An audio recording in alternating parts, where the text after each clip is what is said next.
మీరు చెప్పండి. తర్వాత ఈ సభలకు సంబంధించి ఎక్కడైతే శ్రీకాకుళం కావచ్చు, కవర్ చేయని ఇతర ప్రాంతాల్లో కూడా నిర్వహిస్తూ ఉన్నారు కదా సభలు ఇవన్నీ కూడా. సో ఎట్లా జరుగుతూ ఉంది, తర్వాత స్పందన గురించి ఏం చెప్తారు, ఆ తర్వాత రాబోయే రోజుల్లో ఏమేం చేయబోయే అంశాల గురించి, ప్రస్తుత ప్రభుత్వం తీసుకుంటున్న ప్రజా వ్యతిరేక నిర్ణయాల గురించి, అన్ని అంశాల గురించి మాట్లాడుతూ ఉన్నారు కదా, ఏం చెప్తారు? నవీన్ గారు తమరికి, అదేవిధంగా ప్యానెల్లో ఉన్నటువంటి పెద్దలు సీనియర్ అనలిస్ట్ మన్నే కోటేశ్వరరావు గారికి, జనసేన మిత్రులు సత్యనారాయణ గారికి, ఏబిఎన్ వీక్షకులందరికీ కూడా నా నమస్కారాలండి. ప్రధానంగా మీరు గమనించాల్సినటువంటి అంశం, లోకేష్ గారు యువగళం పాదయాత్రతో ప్రజల్లోకి వచ్చేటప్పుడు మరి ఆయన పాదయాత్ర దాదాపు 3132 కిలోమీటర్లు పాదయాత్ర చేశారు. ఈ పాదయాత్ర జరిగేటప్పుడు ఆయన ఎన్నో సంఘటనలు ఎదుర్కొన్నారండి. ప్రభుత్వం నుంచి ఎదుర్కొన్నారు. అదేవిధంగా వైకాపా సోషల్ మీడియా ఆయన్ని పదే పదే మానసికంగా కృంగదీయటం కోసం పప్పు పప్పు అని వాడిన మాట ఇక్కడ గుర్తు చేస్తున్నా. అదే పప్పు అనేటువంటి వ్యక్తిని వీళ్ళు జగన్మోహన్ రెడ్డి ఆ పాడు తుప్పుబట్టిన గన్ని ఇక్కడ AK-47 అయ్యాడండి. ఈ రోజున జగన్మోహన్ రెడ్డి పదే పదే వాళ్ళ సోషల్ మీడియాలో ఇన్ని సైకలాజికల్ గా ఇబ్బంది గురి చేశారు. ఈ రోజు AK-47 అయ్యి అదే వైకాపా పార్టీ గుండెలను చేల్చడానికి సిద్ధమైనటువంటి వ్యక్తి నారా లోకేష్ గారు. నేను ఎందుకు అంటున్నానంటే, ఒక వ్యక్తిని వాళ్ళు ఇష్టం వచ్చినట్టు మాట్లాడారండి. కానీ ఆయన మొక్కబోని ధైర్యంతో 3132 కిలోమీటర్లు పాదయాత్ర చేసేటప్పుడు మరి మధ్యలో పోలీసులు ఆయన మాట్లాడుతున్నప్పుడు ప్రజలను ఉద్దేశించి ఆ స్టూల్ను కూడా లాగేశారు. లేదు లేదు, ఎక్కడ మీరు సభలు పెట్టడానికి లేదని చెప్పి కండిషన్లు పెట్టారు. ఎక్కడో ఊరు బయట మేము క్యాంపులు పెట్టుకొని ఆ క్యాంపుల్లో ఉండి మరి ఈ ప్రభుత్వం చేస్తున్నటువంటి అరాచకాలను, ఈ ప్రభుత్వం చేస్తున్నటువంటి దుర్మార్గాలను ప్రజలకు అర్థమయ్యే రీతిలో పాదయాత్ర చేస్తూ సక్సెస్ సాధించినటువంటి మా యువ నాయకుడు లోకేష్ గారిని ఈ దేశంలో ఉన్నటువంటి అందరు నాయకులు అభినందించారు. దాంతోపాటు మరి మధ్యలో కొంతకాలం విరామం ఇవ్వటం కూడా జరిగింది. కేవలం వైకాపా పార్టీ వాళ్ళు మా మీద అటాక్ చేయటం వల్ల మా అక్కడ ఉన్నటువంటి వాలంటీర్లను కూడా అరెస్ట్ చేసి పలు కీలకమైనటువంటి కేసులు పెట్టి వాళ్ళని నెలల కొద్దీ జైల్లో ఉంచారండి. మేము ఎక్కడా కూడా దానికి ఇబ్బందికరంగా ఫీల్ అవ్వాల. ఎందుకంటే మక్కువని ధైర్యంతో ముందరికెళ్ళాం.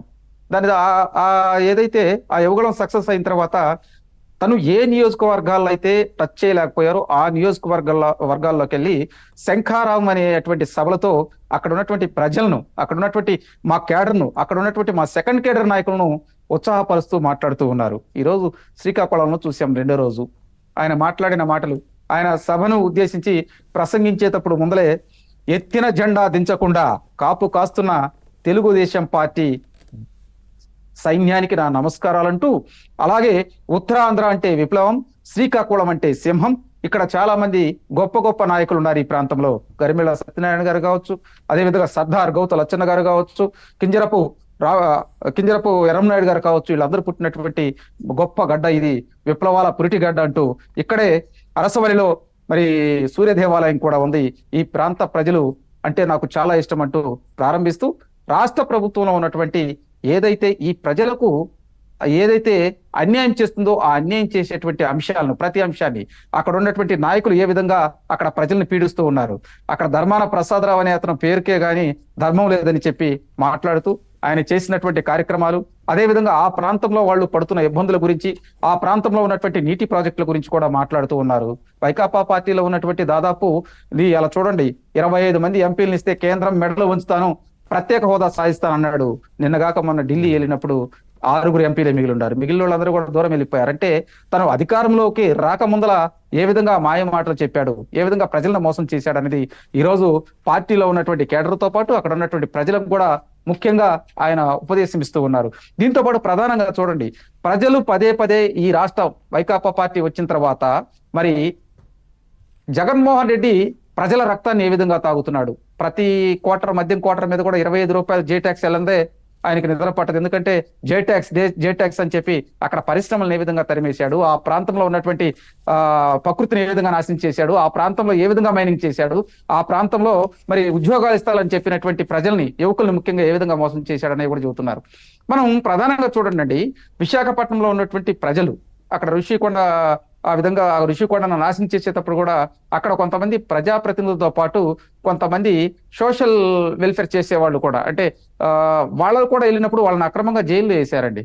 ప్రజాసంఘ నాయకులు వాళ్ళను కూడా తీసుకెళ్లారు.